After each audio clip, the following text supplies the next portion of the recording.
There's clearly a war against white people or Christians or men or straight people and all of that stuff. So if it was the case that the CDC was directly discriminating against white people and we're not saying that that was like their main motivation, if that was the case, that would be a conspiracy. That would be a conspiracy against white people. You're smuggling in the language because you're a rotten leftist and you don't know how to do anything. Easy. You can talk correlation. Sorry, you can't read, Rob. I have to stop you. Right, what was the first word in that sentence? Initially? There you go. This is probably the first adult debate I've ever seen on Bunk's channel. Wow, you guys aren't very bright. What they're talking about is at the beginning of the vaccine the name calling. Well, grow some facial hair and then maybe you can get it. All right, easy guy. All right, easy. Grow a little less. What it's saying is, listen, this slide is about, you just have to have courage or, just to say, fuck you. I'm not, it's difficult. I know I could say this about Andrew. I'm sure the same's true of Bunk and Sinthe, right? Because I kind of know who they are a little. I've debated white nationalist or white nationalist adjacent people. I know Andrew has as well. I don't disagree with a lot of what they say. There's clearly a war against white people or Christians or men or straight people and all of that stuff. And there's clearly this, you can't say anything about Jewish people. And clearly there are Jewish people in positions of power that use that to their benefit, whether it be terrible people in Hollywood that want to, oh, you can't criticize me for my sexual exploits because I'm Jewish. That's anti-Semitism. Or you can't criticize AIPAC because that's anti-Semitism. So it's okay to take those positions and say that's right. But the white supremacists and the anti-Semites, they jump the fucking rails when they say, well, what's the solution? Well, we hate all Jewish people. Well, we want an ethno state. And so it's the way to end this is to say, we're not going to be shamed into saying that we can't criticize people because of certain characteristics, but we're also going to tell the people, fuck you, that try to say, yeah, we agree with you, therefore X. And you just have to take that position and say, the more people say, and you can see it now with other groups, you can't criticize trans people, you can't criticize black people. Well, the same sort of bullshit and the sort of excesses and the corruption that come from not being able to criticize Jewish people, that's just going to pop up in all those other groups. So this is a reason to stop that identity politics stuff and to call it out when you see it occurring. Mm-hmm. Well, you said something there. I agree with the core message of dropping the identity politics stuff. But you said that you thought there was a war against white people. Do you think there's a war against black people as well?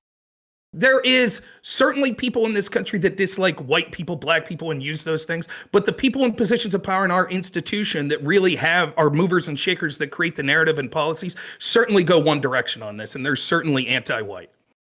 Well, I agree they go one direction on this. I don't think I agree that they're certainly anti-white. It seems like there's some aspects through which people are anti-white, and there are some aspects through which people are anti-black. And if you look at it on net, it seems like the people who are the most disadvantaged by the existing socioeconomic systems usually end up being black people on average. Okay, let's take an institution. Let's take academia. Can you give me an example of any area in academia, K through 12 or secondary education, where you could criticize blackness? You could talk about the problems of blackness and things like that. No, I agree. There's going to be some things that are dissimilar and some things that are not. Okay, now let's do the entertainment. Hold on, let him answer, Rob. Let him answer, Rob. Yeah, what I was going to say is just that I agree with you that there are like non-symmetric aspects here. There are things that are like specific to ways that you have like discrimination towards white people. But there are also ways you have the sort of asymmetric discrimination towards black people. If you take a look at hiring practices, right, what we see is that the people who are the least likely to get hired based on the basis of things like names that like look black or that are more often black, or based on other factors that might indicate that somebody's black, seem to generally correlate with disproportionately low hiring. You also see this in terms of like just socioeconomics generally. If you look at like inequality or like wealth or like income by family. That's not true. So the name study's bullshit, because if you look at those studies, what they did was this. They'd say, if someone named John who's white applies for a job, and someone named Shaniqua who's black applies for the job, Shaniqua's less likely to get a callback. First off, these studies are older. And secondly, that's probably more to do with the fact that it is an unusual sounding name. Like, for example, if you said a black man named John and a white man named Bubba, do you think Bubba would get the call back? Because they're like, oh, Bubba, he must be white. Do you think that? Of course not. It's because people assume that people with names that they consider lower class like that probably are coming from a family that wouldn't be as good of employees. And that might be true when it comes to the lower level, but when it comes to upper level, like you can't deny, Sinthe, every major Fortune 500 company in this country would love to have people of color in positions. If it's true that there's this, it goes both ways, why don't we see any people of color identifying as white? But you see litanies of people, including Asians Americans, constantly as identifying as people of color when it comes to applying to Ivy League schools, when it comes to applying for these good jobs at Fortune 500 companies. Do you think one example, like, do you think Jamal Jones would be a strange name or a weird name? Okay. No, that seems pretty Bunk, if you have something to add, feel free, guys. If you have something to add, put your hand up. That was the male name used in the discrimination study. Which one? There's been like 10. Hold on, can you say it again? There's been like 10. There wasn't just one. Bunk's There got his wasn't hand just up. Go one ahead, discrimination Bunk. study. I agree, but I don't think that I don't think it's the case that weirdness of the names is what you could say is responsible there, because they control out for it by using a bunch of normal names that are still stereotypically considered black and a bunch of normal names that are considered white in a lot of these studies, and they still see the same kind of results. Sorry, go ahead, Bunk. Oh yeah, another thing that you said during your what do you call it? Your points that you made. You said that these are like lower sounding like names, like lower class sounding names. Well, yeah, because we can have a large association between black people names and being lower class, because black people are disproportionately lower class. That would be a point in Sinthe's favor, I would say. Okay, Bubba. What about Bubba? Is that a white sounding name or a black sounding name? Sounds probably white leaning. I'd assume white. Yeah. Right. Do you think that if we did that study and included the name Bubba, would we say, see, white people tend to be lower class, that's why there's negative association with the name Bubba? No, I think that when you take a look at names like, oh, sorry, go ahead, Bunk. Oh yeah, well, lower class white people are going to be named Bubba more often. But whenever we take a look at like what makes somebody's name lower class, well, we can take the look at the what do you call it? The distribution of the lower class and what makes up the given lower class. It would actually be a very weak explanation, I think, if you were to say, oh yeah, white people are disproportionately lower class and therefore the name Bubba is seen as a lower class name. I think no, but the point is better that the mechanism type of, behind that. The type of name that speaks specifically to an ethnicity. Now, I don't think the name Jamal is necessarily that. I was reading the study I read the last time I debated this was a year and a half ago, and the names they used were names like Shaniqua and, Cinnamon and shit like that, which sounds like stripper names. But again, these studies were older anyways, and I'm sorry, it just doesn't line up, at least when you're talking about jobs that people are really stretching for. I mean, this idea that like we have to ignore the reality that we all see in front of us because someone did a study and said Jamal didn't get called back, but Larry did. I just don't buy it, because everybody, name me the company, like the company I work for right now, I guarantee they'd crawl over broken glass. This also, I feel like, is beside the point, because it doesn't really speak to institutional discrimination. Right. It speaks to possibly a racial conscious bias that happens in the general public, which could be attributed to 100 different factors, as well as history, blah, blah, blah, blah, blah. Yeah. But when he's talking specifically, Rob gave an example of an institution which is critical in the United States, college and K through 12, and said, look, do you really think that we could discuss anti-whiteness and things like that in these institutions? Yeah, absolutely. You guys would agree that's true. What about anti-blackness? What about blackness being bad in any degree? What about the fact that hip hop culture maybe is disgusting or things like this? Can we have any of those open forum discussions in these critical institutions? The answer is no. So, deferring to hiring practices may, I think we can even bite the bullet and say, sure, even if that's true. I just think it's kind of beside the point. Well, I think it's perfectly. Hold on. I think Hold on. if Bunk you had talk his about hand up. something like institutional discrimination, it seems like it's the case that if you're discriminating based on hiring, that seems institutional to me. Maybe if by institution you just mean when laws are explicitly in place. I think that we'd have a completely different conversation, but I don't think it matters much if the law is explicit or implicit. I think if there's an implicit structure of a system that makes some people worse off than others, I think that's still worth fixing. Go down to Bunk. Sinthe, you suck so much dick. You literally, that was exactly what I was going to say, but I had my hand raised like a little boy and you just fucking cut into Yeah, it, but I mean, but who cares? If we're talking about government corrected institutions, we're talking about things like universities, if we're talking about government hiring practices, if we're talking about the FBI and the NSA and the CIA and every type of government institution that's out there, or institution which controls our daily lives, I would say that the practice of anti-whiteness is much more conscious in those institutions. If you're talking about the hiring practices of random companies, for instance, in those studies, can I ask you something? Is there a reference there in hiring practices from big Fortune 500 companies, or are these smaller companies? I'm not really sure. These companies used are, I think, are going to be random selection, which means they on average should be smaller. So but wouldn't you agree that in some of these Fortune 500 companies, which go out of their way to make all of the mixed race propaganda for messaging, often because they think that as whites are coming into a minority, they're going to sell more product by trying to, push the product towards people of color, that type of thing. Don't you think that they go out of their way to make sure that their hiring practices are unbiased? No, not really. I don't see a good reason to think to indicate why they would go out of their way to make sure because they make hiring practices are less biased. But I think what's important is not whether or not the hiring practices are less, whether or not they're actively trying to make sure they're less biased.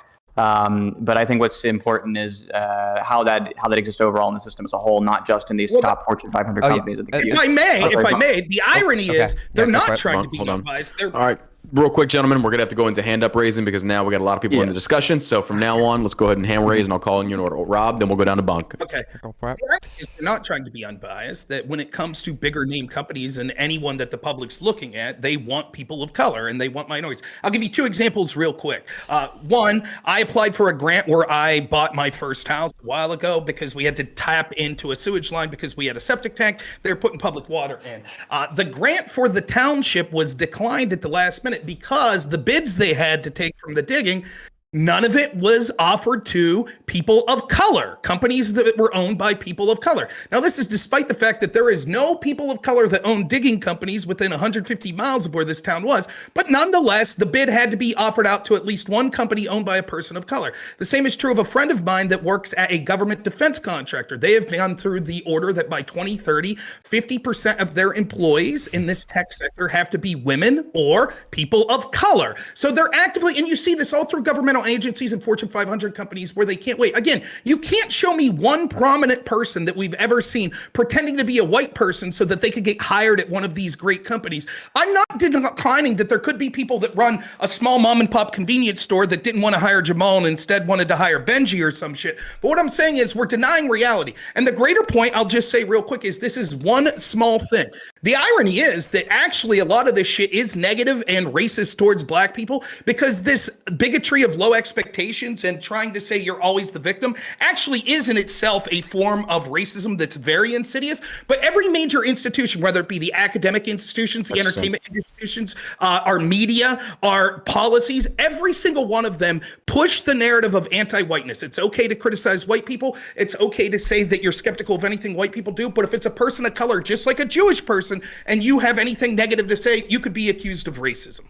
Down to Bunk. Yeah, so I think the an important thing to point out whenever we're having this conversation is, at least this is where the conversation started, we were talking about people who have power. I think that almost whenever we limit to like, oh yeah, let's look at the 500 companies, or let's look at only institutions, only things like the academic institutions, for example, we're kind of limiting our scope within a given society. We're talking about like the societal war on white people, for example. I think it's important to take into context all the other different types of people who will have power, the ways that that power is implemented, and the outcomes that you'll see because of that. I guess I'll pass it down to Sinthe because Sinthe seems to want to have to say something, but yeah. Go ahead, Sinthe. Sure. So there are a couple of important things to mention here. One is that the majority of businesses in the U.S. are not Fortune 500. The top 500 companies are what makes up the Fortune 500. The vast majority of them are actually small businesses. So if the practices, the hiring practices, end up being discriminatory at small businesses, that's not going to be minor to the average American. That's going to be pretty massive to them. But you could say like it's not intentional, right? And that affirmative action is intentional. But if you end up undercutting that by saying that you think affirmative action is negative for black people, which I would agree, I think affirmative action does end up being negative for black people and for white people. It doesn't seem to be a good way to make a case for.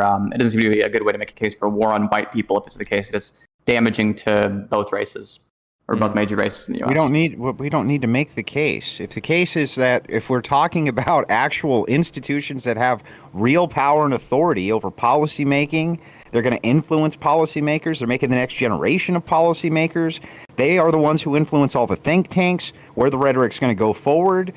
This is not Uncle Jim Bob's tire shop down the road that's doing that. These are major academic institutions which are pushing out these think tank programs, and they're funding them. And these are the same people who are putting out the next generation of politicians. This is real institutional power. And he's asked him, I don't know how many times now, can you give us an example of these institutions that you think would in any way put out any anti-POC rhetoric the same way that they are anti-white rhetoric? And I think your answer is no. There is none. And if Sorry, go ahead. I'll leave All you right. up to this. Let's There's go. none. Rob, do you mind passing it over to Sinthe, or because Sinthe wants to respond? Fine. All right, we'll do Sinthe, then over to Rob. Sinthe, go ahead. Sure. I don't think we have to name an example of a large-scale public institution or a large-scale semi-public institution to make the case that there is racism against black people, just like there's racism against white people.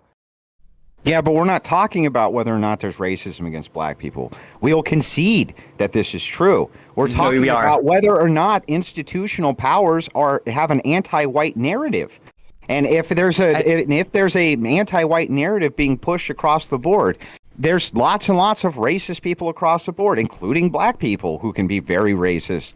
Nobody's disputing that this is true, but whether or not if there is an actual push towards anti-white narratives in the mainstream, and I think that we can point to Hollywood, institutions, and pretty much every single major Fortune 500 company, everything that you can point to that has the most direct influence on people's general lives.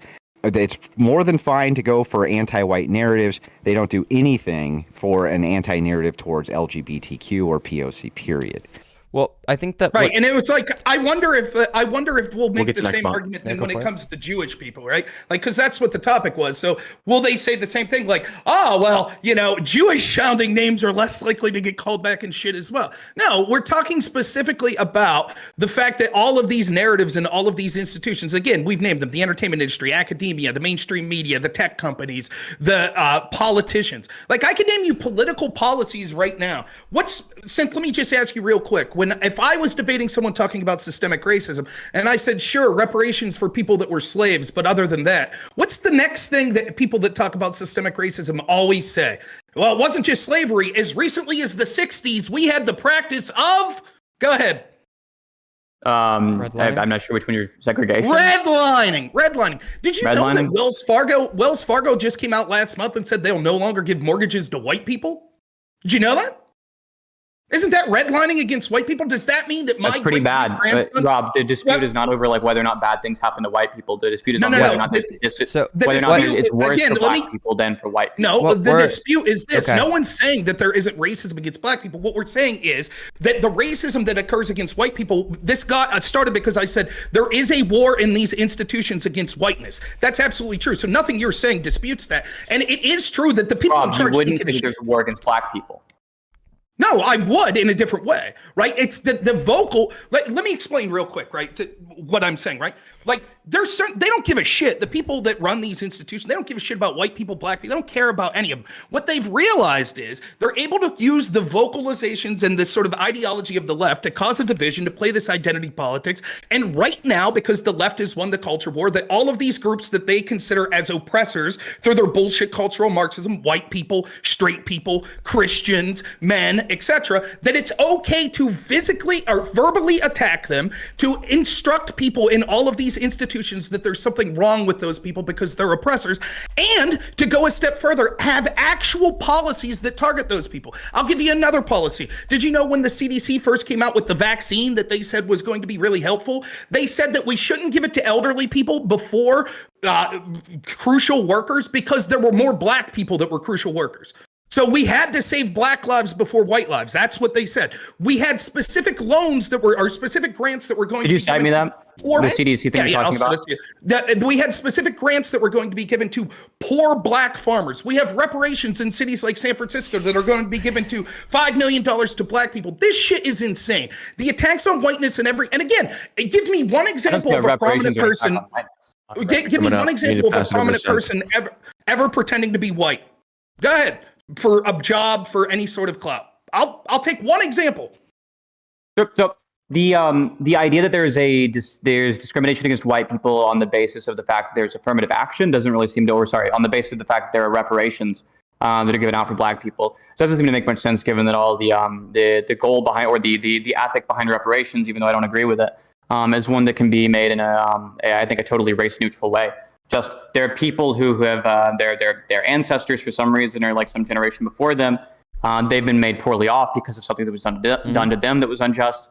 And therefore, like whoever the people are who are discriminated against in the past, the people who are now in worse off conditions because of that past discrimination should have something given to them. I don't think that's the kind of thing that you have to make in a sort of like racialized way. I think it's the kind of thing you can make in a race neutral way and still get support for reparations. You can even specify based on class. But the CDC claim, I don't think it's the case that the CDC said that about in regards to the reason why is because of the fact that black people are more often essential workers. I think there's just the fact that like they probably mentioned race in passing.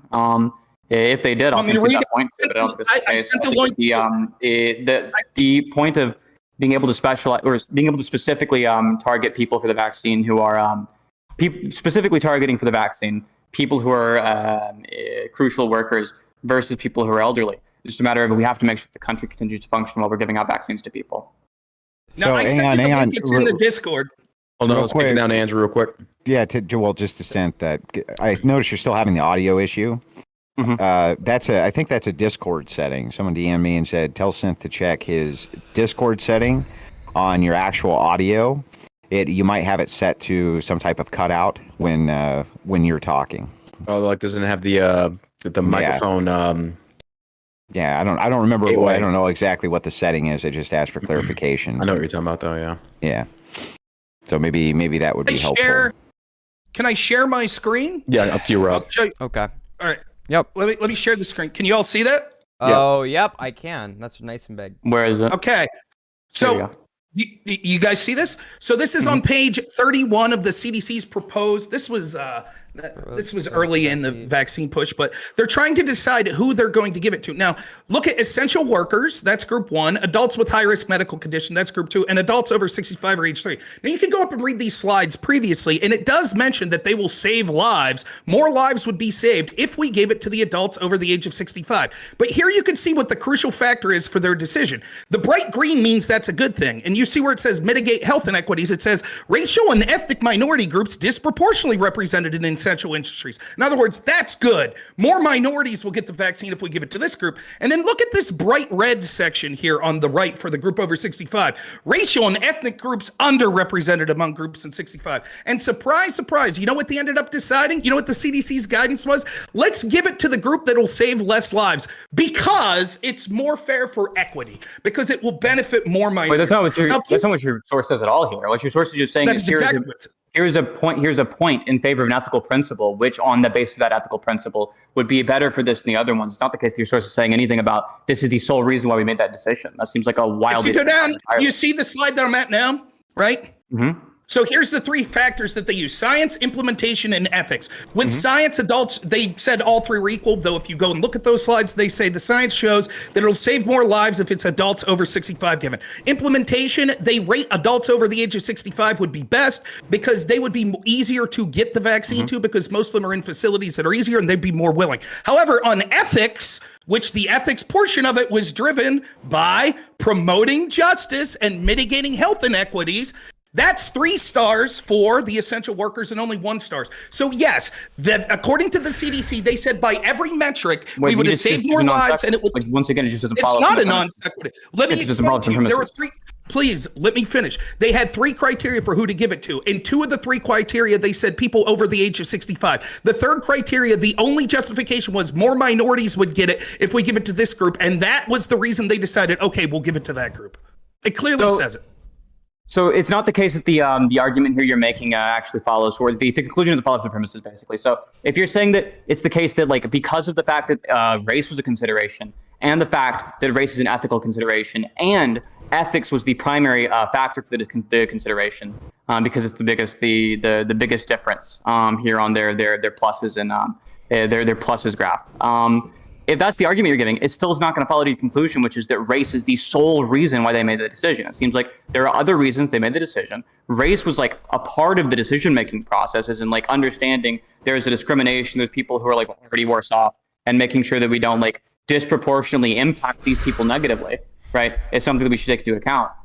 That's not going to be the same as making the decision on the basis. No, it's worse. It's It's actually worse, because if they said the only factor we're going to determine is race, that would be bad. But if they say, well, we're going to look at health and implementation, and in both of that, this older group gets them, but we're also going to look at race, and in that, it's the essential workers. So now they're saying it's not just race, it's we'll look at other things. We'll say that lives would be saved, but there's not enough black people that would get it. So we weigh equity and promoting justice of giving it to black people more. Like, that's insane. If this chart would have been the opposite way, if this chart would have said, well, more lives will be saved by giving it to this group, but there's too many black people in that group.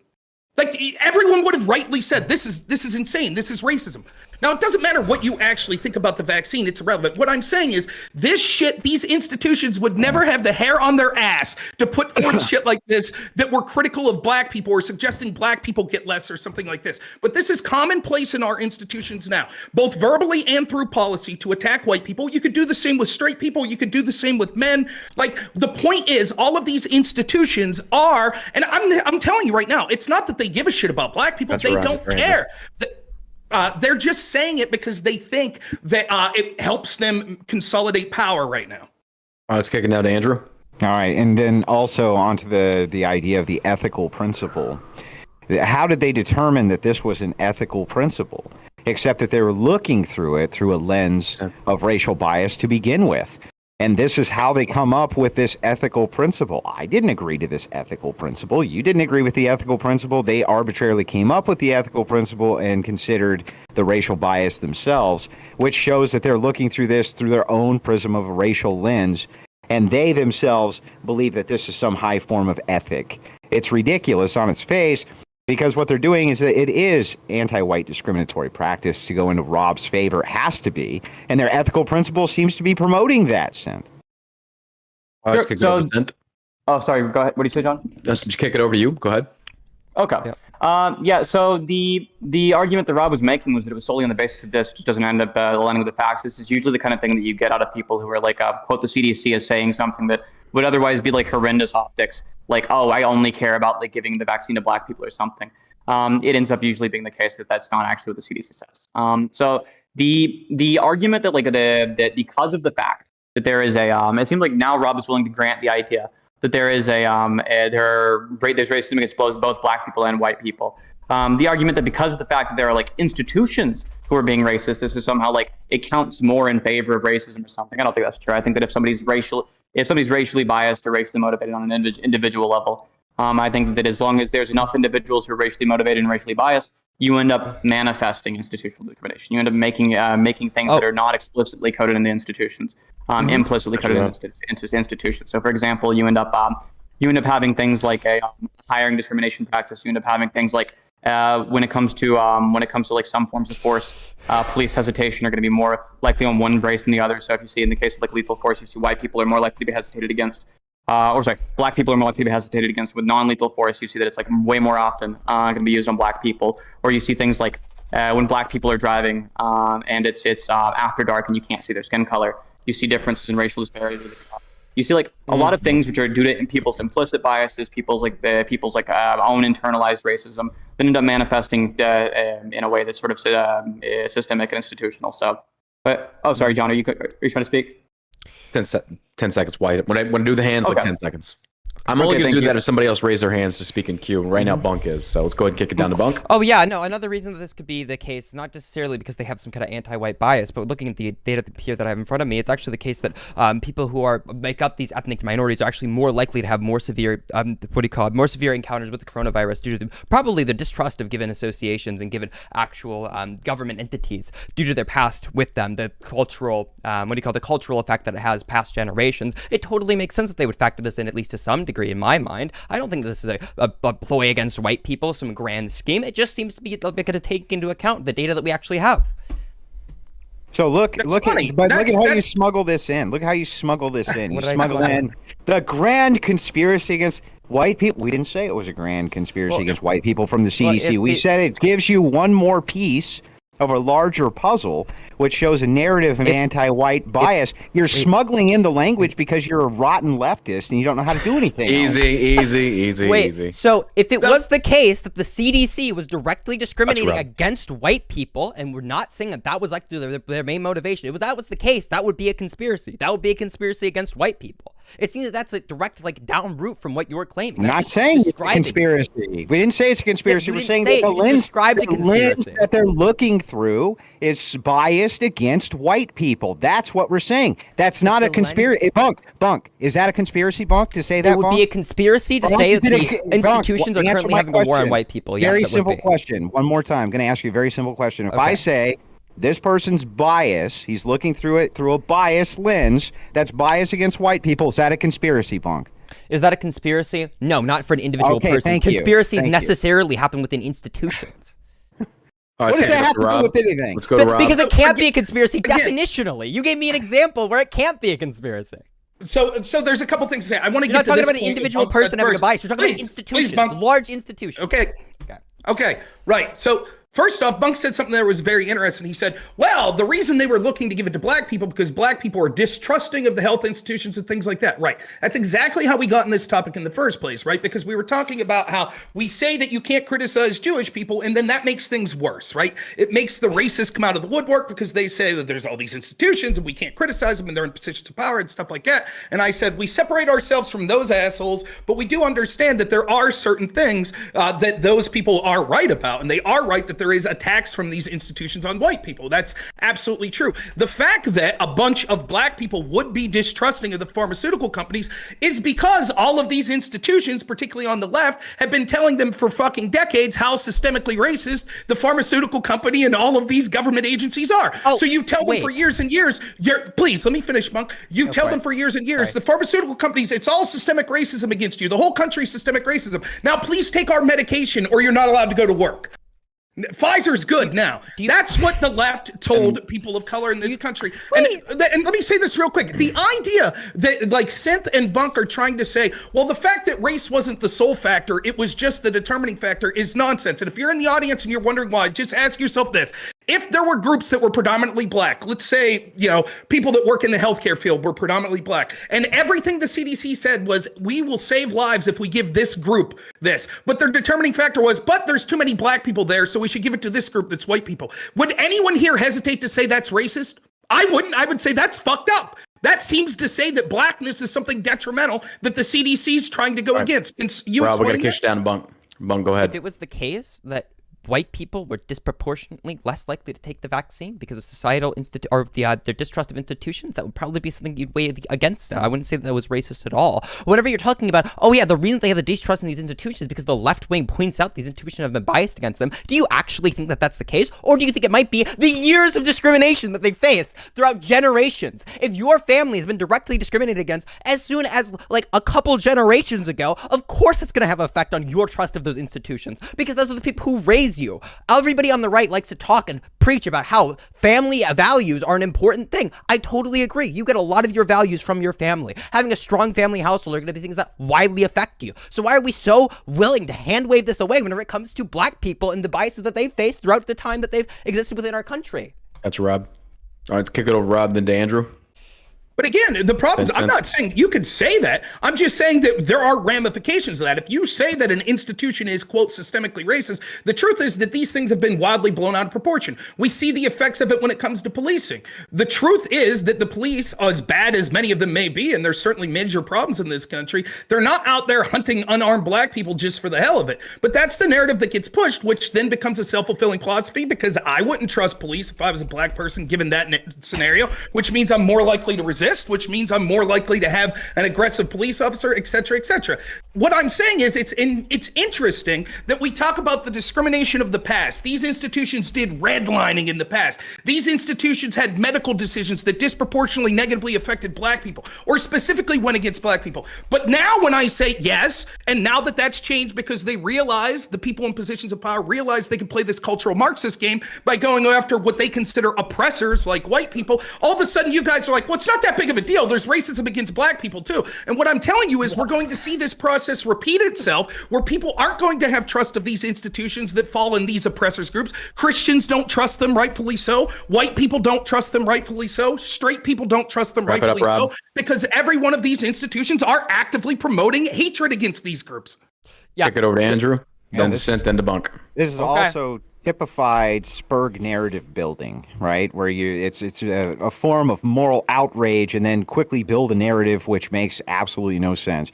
We did not reject that the blacks have experienced all sorts of madness in this country, including the fact we know about the various experiments that were done on them by the government. We understand why there's a distrust factor which exists there.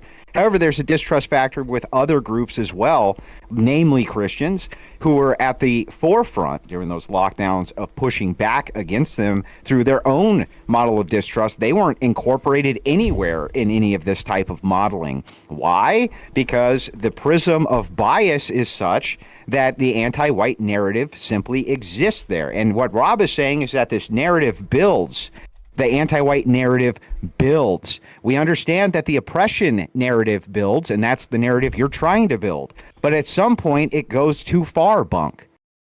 Okay. Hold on, we gotta go Sinthe, then Bunk. I'm just going in order. I'm not. I'm Bunk. You It's all right. didn't have your Hey, hand it's up. I'm sorry. It's I'm how trying it to works. be fair It's here. how it works. It's fine. That was directed at Listen, Bunk. go for it.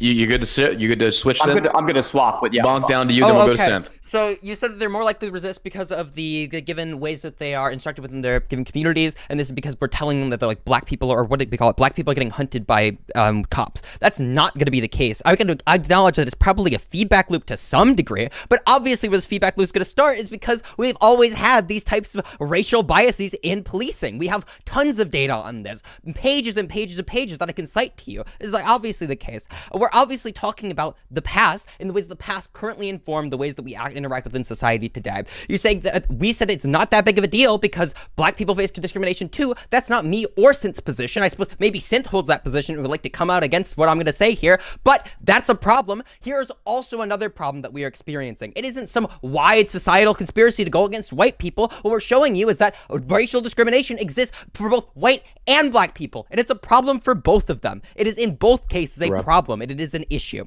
Whenever it comes to the distrust of black people institutions, Andrew said that you never rejected the idea that the black people within institutions, or what do you call it, that they are distrusting of them because of the past. But you did, right? Rob Noerr's response to me was, well, the reason why they are distrusting is because the left tells them those institutions are biased, to which I rightfully pointed out we have a long history of discrimination against these given individuals. I guess Sinthe can go take it over afterwards, but yeah. Sinthe over to you, then to Rob, then to Andrew.